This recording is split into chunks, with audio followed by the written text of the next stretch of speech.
अस्सलाम वालेकुम मेरे प्यारे बहनों और भाइयों।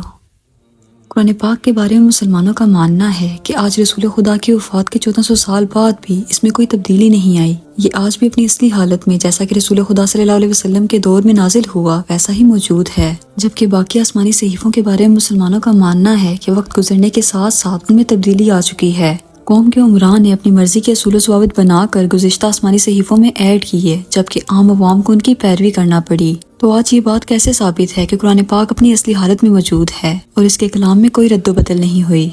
ये वो सवाल है जो अक्सर गैर मुस्लिम भी मुसलमानों से करते हैं। मुसलमानों का इस किताब का अपनी असली हालत में मौजूद होने पर ईमान इस वजह से है क्योंकि इसकी हिफाजत की जिम्मेदारी खुद अल्लाह ताला ने कुरान मजीद में ली है। जैसा कि अल्लाह ताला इरशाद फरमाते हैं, हमने ही इस कुरान को नाजिल फरमाया है और हम ही इसकी हिफाजत करने वाले हैं। कुरान पाक में वाज़ेह और साफ अल्फाज के साथ अल्लाह ताला ने अपनी इस भेजी हुई किताब की हिफाजत का जिम्मा अपने सर लिया, जबकि बाकी आसमानी सहीफे तौरात, ज़बूर, इंजील की अगर बात की जाए तो इनके केस में ऐसा बिल्कुल भी नहीं है। आप वो सहीफे मुकम्मल पढ़कर देख लें, मगर उनमें आपको एक भी आयत ऐसी नहीं मिलेगी जिसमें अल्लाह ताला इनकी हिफाजत की जिम्मेदारी ले रहे हों। और ऐसा सिर्फ इसलिए था क्योंकि उन अदवार में अंबिया की आमद का सिलसिला जारी था। तो रात में जरा सी तब्दीली आती तो एक नया पैगंबर आ जाता। यूं करते करते हजारों की तादाद में पैगंबर तो सिर्फ बनी इसराइल में नाजिल हुए, मगर जब तो रात में काफी बिगाड़ आ गया, यानी उसके शरई अहकाम में लोगों ने मनपसंद तब्दीलियां कर ली, तो हज़रत ईसा अलैहिस्सलाम अल्लाह की एक नई शरीयत इंजील मुकद्दस लेकर जमीन पर नाजिल हुए। और फिर बिलाखिर इंजील में हर दर्जा बदलाव के बाद हमारे प्यारे नबी हज़रत मोहम्मद सल्लल्लाहु अलैहि वसल्लम को कुरान पाक के साथ लोगों की तबलीग और रहनुमाई के लिए भेजा गया।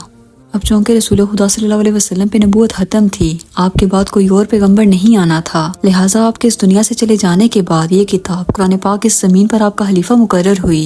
अब चाहते हुए भी कोई शख्स अपनी मर्जी से इसमें ना तो किसी लफ्ज का इजाफा कर सकता है और ना ही इससे कोई लफ्ज मिटा सकता है, और यही इस किताब का मौजज़ा है।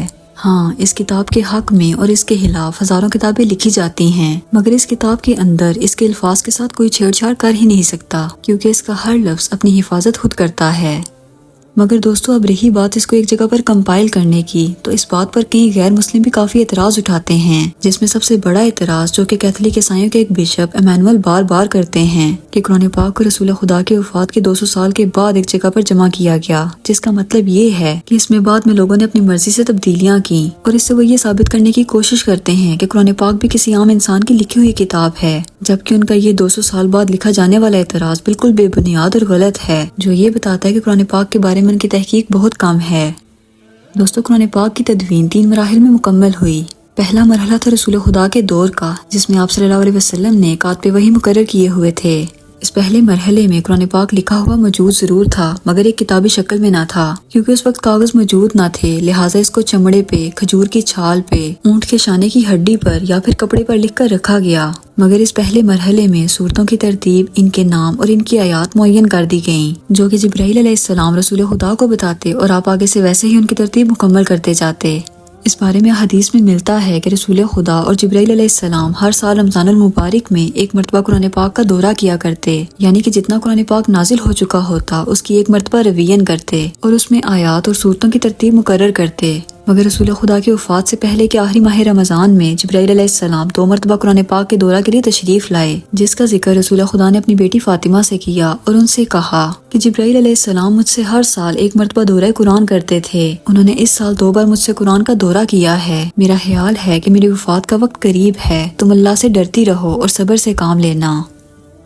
इसी तरह कुरान पाक की तदवीन के इस पहले मरहले में असहाबा कराम का किरदार कुछ यूं था कि वो तमाम वही जब आप सल्लल्लाहु अलैहि वसल्लम पर नाजिल होती तो उसे जुबानी याद कर लेते। यूं असहाबा कराम को पूरे का पूरा कुरान पाक जुबानी याद हुआ करता था। इस बारे में रवायात में मिलता है कि अब्दुल्ला इब्ने मसूद ने फरमाया कि मैंने 70 सूरतें सिर्फ क़ियामुल लैल में रसूल खुदा से सुन सुनकर जुबानी याद की। दोस्तों, इससे ये बात भी साबित होती है कि अरब के लोग, जैसा हम बचपन से सुनते आए हैं, कोई बुद्धू और जाहिल ना थे, बल्कि बहुत ज़हीन, तेज दिमाग, बाकिरदार और स्ट्रॉन्ग आईक्यू लेवल के मालिक लोग थे। तभी तो अल्लाह ताला ने तमाम दुनिया में से इस कौम को चुना अपने आखिरी रसूल और आखिरी शरीयत की किताब उतारने के लिए। कुरान पाक की तदवीन का दूसरा मरहला आता है हज़रत अबू बकर के दौरे खिलाफत में। खलीफा अव्वल के दौर में जब मुर्तदीन से जंगें हुई, जैसा कि मुसैलमा कज़्ज़ाब, वो शख्स जिसने झूठा नबी होने का दावा किया, और मुनकरीन ज़कात वगैरह से, तो काफी बड़ी तादाद में हुफ़ाज़े कुरान यानी कि वो सहाबा कराम जिन्होंने जुबानी कुरान पाक हिफ्ज़ कर रखा था, वो शहीद हो गए। तो हज़रत उमर को ये फिक्र लाहक हुई कि यूं कुरान पाक का एक बड़ा हिस्सा ज़ाया न हो जाए। लिहाजा उन्होंने हज़रत अबू बकर से कुरान पाक को एक किताबी शक्ल देने की दरख्वास्त की, और तब भी किताबी शक्ल किसी कागज की सूरत में नहीं बल्कि चमड़े या खजूर की छाल पे ही। लिहाजा हज़रत ज़ैद बिन साबित जो कि सबसे मशहूर कातिबे वही थे, उन्हें बुलाकर उनके अंडर एक कमेटी बनाई गई और यूं नबी सल्लल्लाहु अलैहि वसल्लम के लिखवाए हुए कुरान पाक के नुस्खे को पहली मरतबा किताबी शक्ल में तब्दील किया गया, जो कि एक ही नुस्खा था जो पहले हज़रत अबू बकर के पास रहा, फिर हज़रत उमर के पास, और फिर हज़रत उमर की वफात के बाद हज़रत हफ्सा के पास रहा, जो कि रसूल खुदा की ज़ौजा थी। अब कुरान पाक की तदवीन का तीसरा और आखिरी मरहला जो कि है इसकी किरात का, जो कि कोई बड़ा मसला भी ना था, मगर चूँकि कुरान पाक को 7 किरात में नाजिल किया गया, लिहाजा मुख्तलिफ असहाब इसको मुख्तलिफ डायलेक्ट में पढ़ा करते थे, जिसका मतलब ये है कि एक ही लफ्ज़ को 7 मुख्तलिफ स्टाइल से पढ़ना, जबकि इन सब का मतलब एक ही हो। जैसा कि आप कह सकते हैं कि अमेरिकन एक्सेंट और ब्रिटिश एक्सेंट में एक ही लफ्ज़ को मुख्तलिफ डायलेक्ट के साथ पढ़ना। लेकिन खलीफा सोम के दौर में आपने चूंकि रसूल खुदा कबीला कुरैश से ताल्लुक रखते थे, लिहाजा कुरान पाक को सिर्फ एक कुरैश की किरत में महफूज करके इसके बाकी किरात के नुस्खों को जला दिया, ताकि मुसलमानों को किरात को लेकर भी आपस में कोई इख्तलाफ न पैदा हो। और फिर आज तक 1400 साल गुजर जाने के बाद भी कुरान पाक को मुसफ़े उस्मान के मुताबिक छापा जा रहा है, जबकि हज़रत उस्मान के लिखवाए गए असल नुस्खे आज भी टर्की और रशिया के म्यूजियम में मौजूद हैं। अल्लाह ताला से दुआ है कि वो हमें कुरान पाक को पढ़ना, इसे समझना और इस पर अमल करना नसीब फरमाए। आमीन। You're looking at one of the oldest fragments of the Quran ever discovered. It's written on parchment, most likely made from sheep or goat skin, and it's been dated by experts as being more than 1300 years old. And that makes it among the earliest known fragments of the Quran anywhere in the world. दोस्तों, मुझे उम्मीद है आज की video आपको काफ़ी informative लगी होगी। अगर आपको वीडियो पसंद आई हो तो इसे अपने दोस्तों के साथ ज़रूर शेयर कीजिएगा और मेरे चैनल को सब्सक्राइब कीजिएगा। मिलते हैं अगली वीडियो में। अल्लाह हाफिज़।